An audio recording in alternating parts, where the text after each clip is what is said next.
Is your Toyota alarm going off randomly while parked? The most common culprits are the tilt sensor, a weak 12-volt battery, or incorrect pet mode settings. The tilt sensor detects vehicle inclination changes to protect against theft.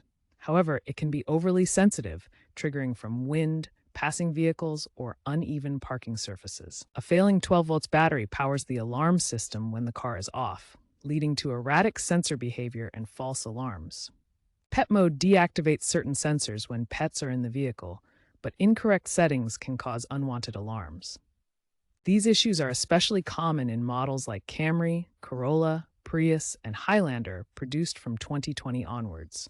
First, try parking on a level surface to minimize tilt sensor triggers. Uneven ground or vehicle overloading can cause false alarms. If that doesn't work, ensure your 12-volt battery is healthy. A voltage below 12.0 volts significantly increases false triggers. Use a multimeter to check. If your Toyota has pet mode, learn to use it correctly to disable tilt and motion sensors temporarily when needed.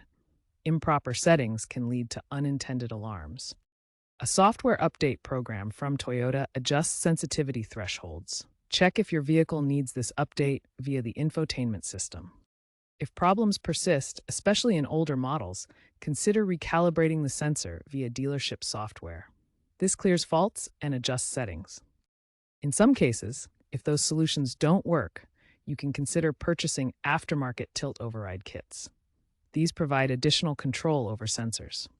Try these troubleshooting steps in order to resolve false Toyota alarms. If issues continue, consult your owner's manual or visit a dealership.